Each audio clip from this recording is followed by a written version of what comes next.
Explorer Nation.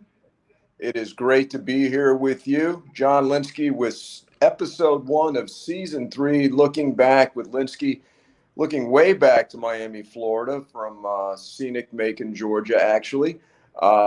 Live video this year, something different. And it is my pleasure, a real honor to our first guest of this new season from the class of 2001, the illustrious Paul Kumer. Good afternoon, Paulie. How are we doing? I'm doing great, John. Thanks for having me. This is going to be something. It's going to be something. What it's going to be, we have no idea, but it will be something. Yes. We'll figure it out as we come along. We always do. So, Paul, you're coming to us live from your classroom down in the K building there, the bunker, as we like to call it. Mm-hmm. You know, I don't know if a lot of people know this, but that was the old locker room originally built, and it was a fallout shelter during the Cold War. And from the ambiance and the thickness of the walls, I'm sure you sensed that and let the boys know that. That's lesson 1, day 1, regardless of what I'm teaching. It is a piece of history, right? The bunker. We point out where my PE locker used to be. It's no longer there. And behind the drywall, the showers are still present. The showers, yeah. And we left them. All we did was put up some wall and some paint, and we said, you know what? Go teach. Go teach. You know, and it's kind of like a time capsule. You know, it really is. Back in the day, Paul, when guys actually showered at Columbus High School. You know, very quickly. You know, even back in '97 when I was a freshman, there were some very quick showers, and in those days we had, what was it, week 1, week 2. So 1 week you would have freshman PE, and the next week you would have freshman religion. And if you weren't careful, you forgot your towel in your locker. That following PE week was interesting. Very, very interesting. A lot of things were interesting back then, Paul. So why don't we start at the beginning? I don't think I've ever asked you this. How did you arrive at Columbus High School? Was it your parents' decision? Where'd you go to grade school? How did you end up an Explorer, Paul?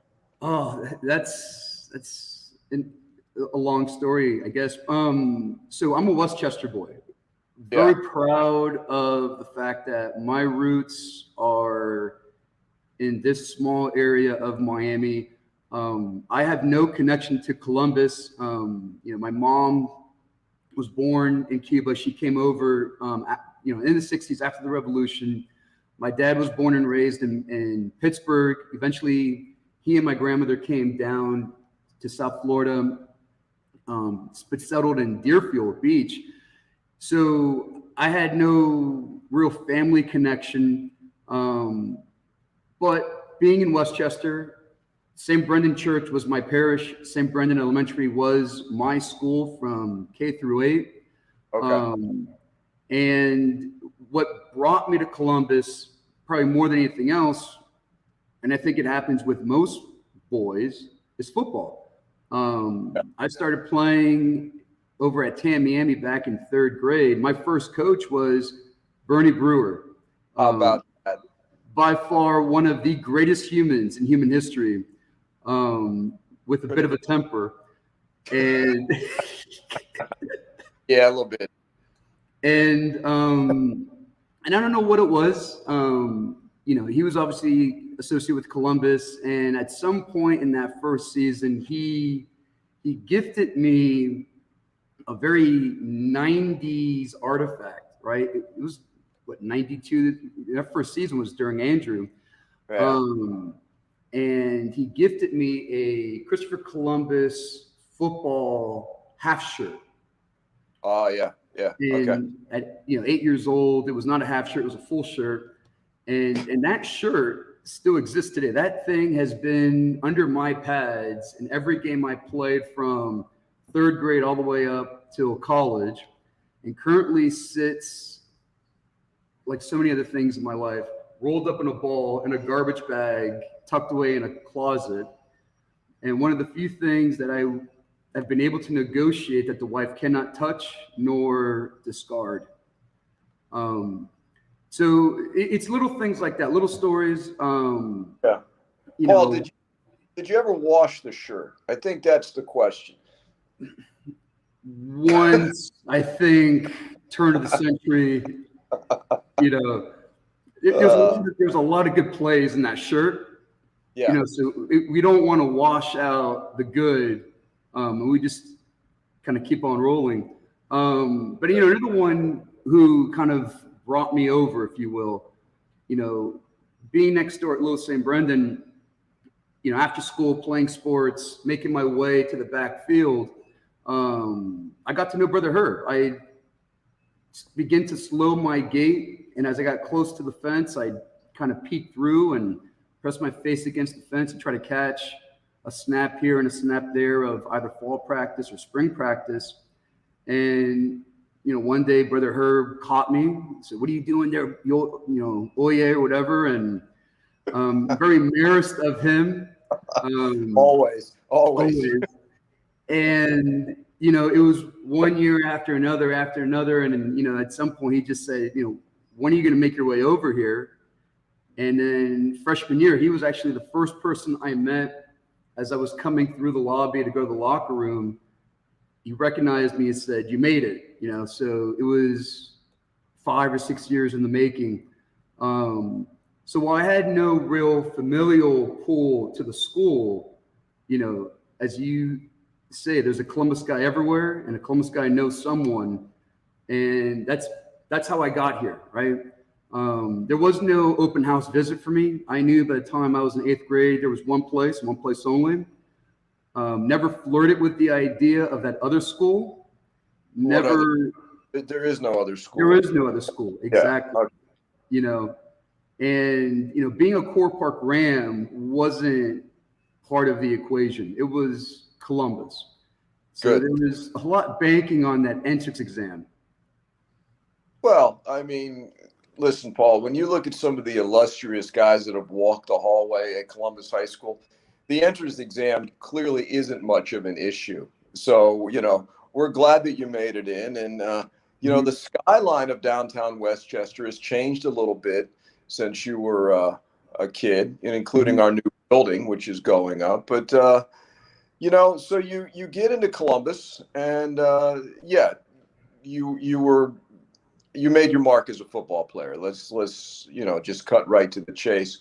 You're a great player. You're going to be a Hall of Famer one day. And, you had the distinction in that relatively small window of you played for Coach Lavelle as a sophomore, and then you played your junior and senior years for Coach Dunn, and two very, very dynamic men. And, you were part of the great success that Coach Dunn had. And you and Frank Gore had a number of close encounters. And I must say, Frank came up on the losing end both times. So talk a little bit about Coach Lavelle and a little bit about Coach Dunn from a player's perspective. For as different as they appear, they're very similar. Very tough-minded coaches, very caring of their players as well. I had an interesting relationship with Coach Lavelle, mostly due to my friendship with his two boys, particularly Mike. Mike and I entered Columbus together in '97. Yeah. So got to be honest, that first time being dropped off at the Lavelle household and meeting Coach Lavelle on the driveway. Faculty, this is just a reminder, faculty meeting is at 1:45 in the cafeteria. All faculty, please report to the cafeteria at this time for your meeting at 1:45. Thank you. Angelic. The voice of an angel. Absolutely. Something never change.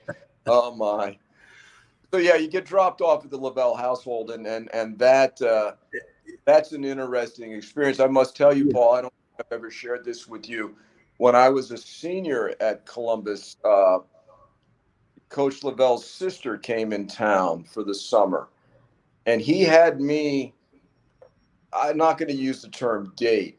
He had me take his sister out for the summer on a truly, friendship basis. And there was never going to be anything else because fear of that man was well founded. And yeah, it goes without saying, so again, they were both, intense individuals, Lavelle and Dunn, tough-minded, hard-nosed. I mean, all the cliches that we can throw out there regarding, what a football coach is. But, love playing for those two men. I can't pick one over the other, not that you're asking me to. You can't. You can't, right? You can't. It'd be like picking the favorite of my two sons. Yeah. And to be honest with you, that varies depending on the day. Sure. But, I enjoyed my experience playing for both of them. They each taught me something different about the game. They each taught me something different about life. And those lessons are still, with me to this day. And, those two men, when it came down to work, you knew it was time to work. There was no mincing words, and there was no trying to kind of figure out the room, if you will. And the standard was well received, and the standard was going to be upheld. And again, as a young man playing for both of those two gentlemen, there was that life lesson of just working hard for what you wanted. I mean, in those days, our teams were not the most talented, but we were definitely the toughest. And we prided ourselves on being the toughest. And again, we took that from those two guys, our two head coaches, for those teams. Yeah. Couldn't agree more, Paul. Couldn't agree more. And yes, you, as I mentioned earlier, you had several close encounters with Frank Gore. And Frank's as good as there ever was in Dade County. And quite frankly, we beat the hell out of him and his Gables teams. And that's something I'm sure that, like myself, you're still proud of all these years later. Yeah. I mean, look, there is something to be said, sitting here at the age of 38 and being able to watch someone that you played against for many, many years, going back to Pop Warner, still do it in the NFL, right? So while I may have won, and more importantly, the team may have won those battles there in 99 and 2000, I think he did okay long term. I think he did okay. Yeah. Yes, he did. I was really just a bump on the road for that guy. That's all. Well, it was a pretty good bump, I might add. But, those were great years. The transition and all that, those were really great years. And the one thing that you never were, Paul, and I'm not blowing smoke at you, you were not the stereotypical football player. I mean, you were a very intelligent young man, an erudite young man, in that you loved to read, you loved English, you loved history, you loved music, poetry, the theater, a bit of a Renaissance man. And I don't think Columbus gets enough recognition for the fact that there are many more guys like you than not like you, and I think being well-rounded like that, to me, sports and music and history was all intertwined and very integral parts of my life. And I think you're the same way. Yeah. And, again, that's what makes this place so unique and special, right? I could, be here, as a student and hang out with the Albert Arancibias on the football team. Another guy that I grew up with, I've known Albert since, God, I don't know, 8 or 9 years old. And,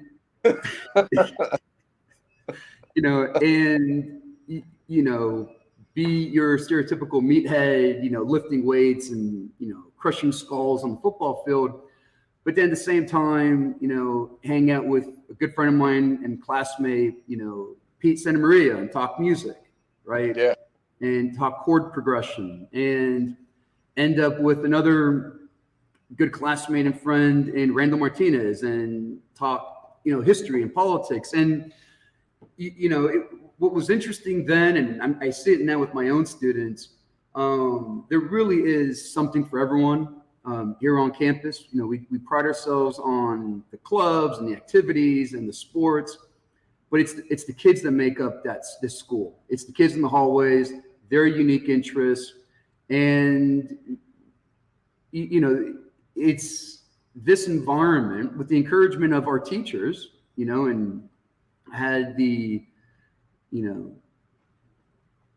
honor to have you as my teacher senior year. And there was a lot of guys like you who encouraged that well-roundedness, right? It wasn't just, go tackle the guy with the football. It was, let's be well-rounded and let's be more than just the athlete or the student. So, I don't think it's so much, a story of who I am as it is the story of this place, right? I find it so fascinating just talking to my students in class and finding out what their interests are. I learned so much from them. It reminds me often of conversations I had at the cafeteria table as a student, whether it be, literature or movies or music. Just a really unique dynamic at this place. And that hasn't changed. I don't care how many buildings we put up. I couldn't agree more, Paul. And the fact that you freely admit that you hung out with Pete Santa Maria, clearly you're not worried about your public reputation because you can't lose what you never had. What that guy. He elevates my profile. So you and Coach Dunn also share something else in common, is you both went to University of San Diego. However, you actually attended class and got good grades, where Coach Dunn can not say either one of those things. And you both had great playing careers at San Diego. Talk a little bit about that, Paul. And you also had the privilege of playing for Coach Harbaugh at San Diego. Talk a little bit about him. I think people find that very interesting.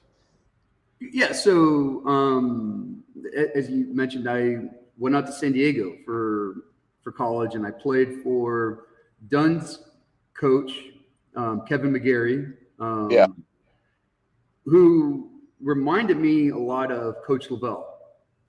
He was a staple in that program. There at USD, and kind of navigated the waters in that transition from Division III to Division I football, Division I AA. He was an Irishman from the West Coast and not a Pollock from Ohio, but there was a lot of similarities there in terms of, again, the toughness. And can we say that, Paul? I guess we just did. You know what? If Coach Lavelle calls himself that, I'm taking it upon myself. I could do the same. Hey, I'm good with it. Okay. We could edit that out. So, so going out west, obviously it was a different experience, a different way of life, different pace. But playing under Dunn really prepared me for playing under McGarry. Playing under Lavelle really prepared me for playing under McGarry. In terms of, again, the expectations and the standards. Now, unfortunately for McGarry, there was a disagreement between him and one of the higher ups, and he was no longer employed. And that's where, Jim Harbaugh comes into the story. And again, that transition from McGarry to Harbaugh reminded me so much of that transition from Lavelle to Dunn, where, Harbaugh was going to do things his way, no different than what Dunn did. He showed up and he definitely put his stamp on this program. But Harbaugh and Dunn both, were respectful of what came before them. And instead of trying to, reinvent the wheel, they just decided we're going to add to it, because there was already a culture in place there there at USD, and it reminded me a lot like the culture that we had here at Columbus. Again, it's a liberal arts school. It's Catholic. Back, I think when Dunn went, it was a little more Animal House than when I was there, because, things change. But yeah, Harbaugh, that experience was something. When I had Josh Uche in class and he was being recruited by Harbaugh, we shared some stories, and I said, okay, this is kind of the handbook, if you will, of how to navigate those waters there in Ann Arbor, because he's a peculiar kind of dude. I like that word, peculiar. Yeah. And every once in a while, we'll get together, the guys that played in those early teams for Harbaugh, we'll get together with him on a Zoom call, the new normal, right, because of COVID. And kind of catch up, and, not that he's had too much success lately, but, when he's gone off to bowl games and done well, there's that group chat that we have with him. My first experience with him, so you wanted some stories. Here's a great story. It's the spring semester, and we're doing our spring conditioning, strength and conditioning program. And he calls us down to the stadium the next morning at 5 a.m. Okay, we got this. We're ready for this. We're going to show this guy who we're all about. And we're running stadiums, and we're running different conditioning drills, and we're putting in about a good 2 hours of work here, right? It's the first day back from Christmas break. But we're gonna suck it up, and we're gonna show him what we're about. He calls us in, he huddles us up, and we think, okay, it's over. We're done. It's time to go to class. A lot of us had class at 8 o'clock in the morning. And in the middle of campus, there's a valley. And in that valley, there is a hill that the ROTC kids and some of the Marines come onto campus and train on. It's called whiteface, because when you're done running up this hill, your face is covered in this white powder. Okay. And Harbaugh says to whiteface. We weren't sure what he meant. He starts taking off. He starts running. So we follow him. And he runs up the hill. So we follow him. And he gets to the top, and we get to the top. He says, keep going. We're making lap after lap, going down and up and down and up. And he joins us. And at one point, me and some of the other guys catch up to him. He looks over at me and the guy that was on the other side of him, doesn't say a word, pukes all over himself. He doesn't break stride. That's awesome. Stride. And he decides there's only one option, full speed. He starts sprinting up this hill. He gets to the top, and he starts talking trash. Like, we've been lapping this guy multiple times. He starts talking trash. He goes, I beat you guys. I got it. You guys can't compete. We're like, what are you doing? So we get up there, and we go through this for like another hour. And one of the consistent practices of Jim Harbaugh was, even if he lost, he won. He was so competitive. Yeah. You know, he jumped in on one of my lifting sessions, and I had some weight on the bar. I was warming up still. We're doing squats. And at this point, there may have been 450 on the bar. He comes in cold. He gets under the bar. He goes, let me show you how it's done. He gets under the bar. He squats. He doesn't come up. He just collapses. He gets up, dusts himself off. He goes, all right, your turn. Show me what you got. Just an absolute maniac. Hey, there's only one way to do it. And, crank it up to 10 and let it go. And you obviously, you learned some lessons there. Yes. But just like at Columbus, though, at USD, you were a serious student, and a liberal arts guy. And again, liberal arts isn't always associated with athletics, particularly football. But you majored in English, correct? And minored in history and philosophy. Mm-hmm. I mean, that's not too shabby. And you got out in about 4 years too, right? Well, I got out. I got out early. I finished my course load in December of 2004, but officially graduated in the spring of 2005 because we don't have early graduations there. That final semester, in order to stay eligible, I had to take the minimum number of credits to stay eligible. So I had enough credits that final season where I took a surfing class. It was a 1 credit class. We went to oh my God. We went to the beach 4 times all semester. It's a 16-week semester. Monday from 8 to 9, you show up, a white van picked you up, school-sponsored white van. We went, took us down to the beach.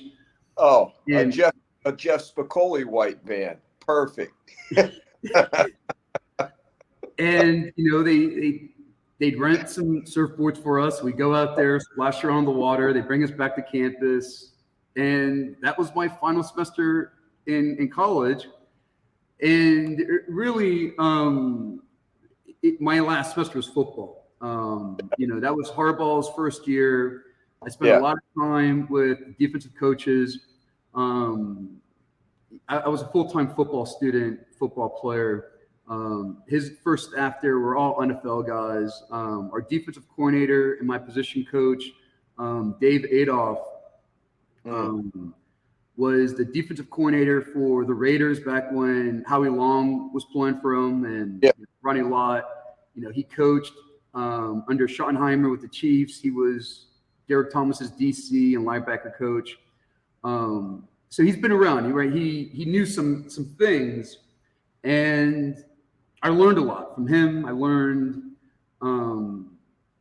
probably more about the game of football in that one season than the 13 years playing prior to that. And that's not a shot at any of my coaches before then. It was a master class, is what it was. Yeah. And I didn't have school to get in the way of sitting in the coach's office hours at a time, just talking football, watching film and kind of learning the nuance of that process. Paul, I got to ask you,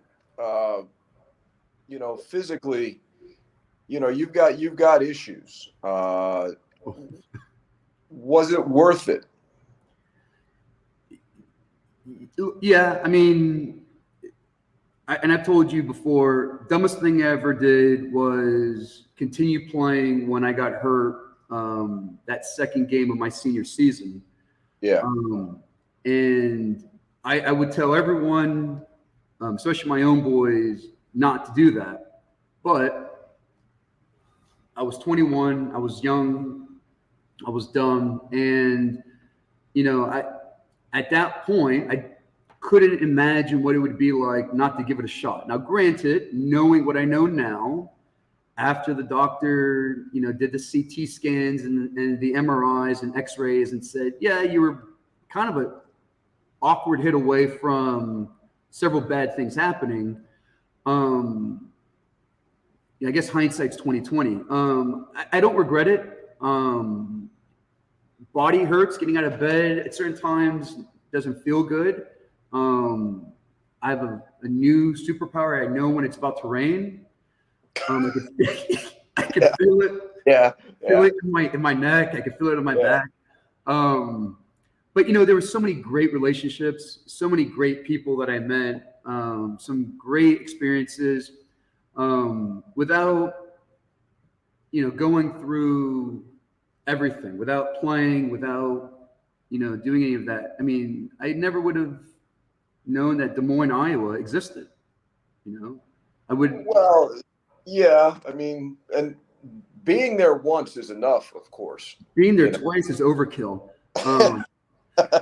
You know, not many people can say that they've been to, Dayton, Ohio on a November day and realize there's no reason to go back to Ohio. No offense to the people in Ohio, but I People like. People in Ohio are self-aware, Paul. That's why so many people are from Ohio. They're not there Right. anymore. You know. Yeah, not many people go move to Ohio No. unless they've been forced to. Witness protection. Yes. I mean, the coldest I've ever been outside of a summer in San Francisco would have to be that November day in Dayton. Kickoff was at 1 o'clock. Temperature was about 24. Oh. By the time the game ended, it was in the single digits. And they were kind enough not to turn on the hot water in the showers. But they were, gracious hosts that at halftime, they cranked up the heat in the locker room. And we had no interest in leaving that locker room at halftime. But we won. And it was, Dayton, Ohio, Welcome Stadium. Back then, I think now they have the new synthetic turf, but back then, in the early 2000s, it was the old AstroTurf. Oh, that stuff. When that thing, brutal, was frozen, it was like playing on concrete with less give. Yeah. But again, those are experiences that, if you don't play the game, if you don't, follow through with certain life choices, you don't have. And, again, I regret nothing. Good. Okay. I guess the one final football question would be, would you let your sons play? So, yeah, I mean, look, my parents, they let me play when I was in third grade, even though they were fully aware of the fact that a strong gust would knock me over and hurt me. I was a frail child. They were afraid I was going to get hurt. And I think it was my dad more than my mom who was afraid. My dad figured, okay, by the end of the first week, he's done. There's no way he's going to stick through and keep playing when he gets hit for the first time. My mom was a little bit more, and my dad played in high school. My mom was a little bit more of the, I think he needs this. And it worked out, so if my boys wanted to play, I would let them. No different than if my boys came home and said, hey, Dad, I want to be a ballerina. Let's give it a shot. Walter Payton did a pretty good job. So, I learned from my parents, as a kid, you don't know these things, I guess. But as a parent myself now, I'm aware of what they did. And that was, they really fostered my interest. They really fostered my desire to kind of explore and be myself. And, one of the reasons why I have these varied interests and why, I tend to be, as you mentioned, well-rounded. And that's no different than the way that I've been raising my two boys. Okay. That's a solid answer, Paul. So let's do this. We've already been on for 35 minutes. So we've gotten you up to or through college. Mm-hmm. Let's do this. Let's end this part one. Okay. With, and we, all of us who've worked at Columbus have a similar story.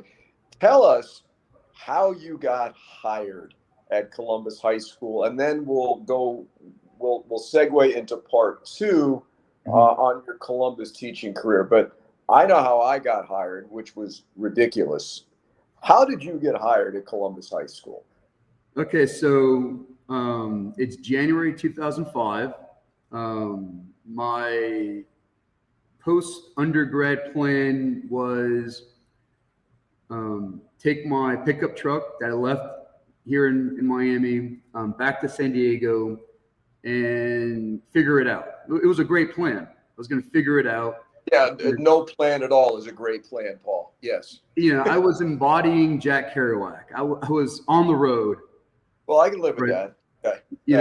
There was a couple couches I had lined up, so I was squared away. Yeah, you were set, man. Yeah. So, I guess the idea was I woke up one day and I was like, you know what? I haven't been by Columbus in a while. Let me come by and, say hi to, Mr. Lynskey and Mr. Foyo and Mr. Maribal and say my hellos and I guess my goodbyes. So I made the rounds. At this point in my life, I really didn't know Mr. O'Brien. I never had him as a teacher. Consider yourself blessed, Paul. It's been a curse these last 16 years. Oh, Lord. And when you moved out of A22, I picked up the burden of checking in to make sure that he was, fully dressed and on task. And not wandering into traffic. Yes, it's tough, Paul. It's tough. It is. So and again, my only experience with OB was when he would walk into, A22 just to bother you, right? So anyway, I make my rounds. He was good at that. He was very good at that. So I make my rounds. I say my hellos, and on my way out, I see Chris McKeon, someone who I've known for quite a while. Actually, he was, he would help out with Stiano at the basketball camp, and as a kid, anytime I could be on campus, I was going to be on campus. So summer basketball camp, I was there. Coach Green with the PLA football camp, I think it was a one-time deal. I was there. So I see McKeon and we catch up, and walking with McKeon was the principal at the time, Brother Pat. So I got to meet Brother Pat. And again, we're walking, I think, from the B building to the front of the school as I'm heading out towards the parking lot. And it's a lot of, where have you been? How you doing? How was college? What are you up to? And I just said, not much. You're about to be a Dharma bum is what you're about to be a Dharma bum. Big Sir was calling. And so anyway, I get in my truck, I drive home, and my mom's getting ready to leave the house to go to work. And she goes, "Hey, Paulie, you have a message on the answering machine." And, for the younger members of your audience, it's a little contraption that would record voicemail before there was voicemail. And I was like, okay, that's weird. Who's calling me? And more importantly, who's leaving messages? And she goes, Columbus. Okay, wow. So I press play, and it's Brother Pat, and he says, "Hey, Paul, nice to meet you. Come in next Monday to sign your contract." What contract? What contract? I didn't apply for anything. So that gave me at least 2 or 3 days to go out and buy a shirt and tie. Because I figured if I was going to show up and sign a contract, they may pop an interview on me, which they may not. Or they may not, right? I had to get some shoes. I didn't have any shoes. Well. I had sandals and I had football cleats. That's what I had. So, and I needed a haircut. I was in California for 4 years. So,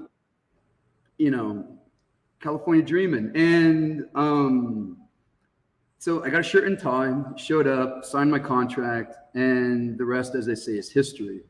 So you never actually had an interview? I may not even be employed. Yeah, but I keep showing up. You got hired by a guy you just met in a hallway, and you're on your way. We may have shaken hands. I don't know. My God, you're about to be Jerry Garcia, and the next thing you know, you're employed at Columbus High School. Still am. Yeah, and you talk about living the dream, and miracles do happen. So that's man, that's pretty good. That that's up there with David Ulola's interview. I because Ulola actually Cool. had an interview. You didn't even have you had a conversation in a hallway. Uh, that is Yeah. awesome. So let's do this, Paul. Let's call timeout here. Okay. And then we'll move forward in your educational journey from going from a student to a teacher, and what it's been like, and the changes and the evolutions, and how many of your guys, your classmates, your teammates, your 2000 guys, how you're stepping into the void, you're stepping into the future. So we will plan to do this again probably next week. And a special thank you and a shout out from Paul and myself to Melissa Marty, who without her, none of this happens, because neither one of us have any idea what we're doing with the whole video thing. But it's worked out very well. Paul, thank you for today. We'll set up again for next week. And I'm sure there's going to be lots of interesting stories to talk about, including the Castaways adventures that you've had. Oh yeah, amongst other things. Looking And forward to it. yeah, me too. And so, Explore Nation, it's great to be back. Season 3 video. Paul and I both have faces for radio, so I don't know if this video thing is really a good idea, but it is fun. Paul, it's great to see you. Obviously, I miss the people down there. I miss Explore Nation, but still being part of it by doing things like this makes it all worthwhile. And all right, my brother, you take care of yourself. Stay healthy. Will do. You too. Fight, and we'll continue next week. So until next time, with for part 2 with Mr. Paul Kumer, Explore Nation. Great to see you. Take care of yourselves. Adelante. See you, Paulie.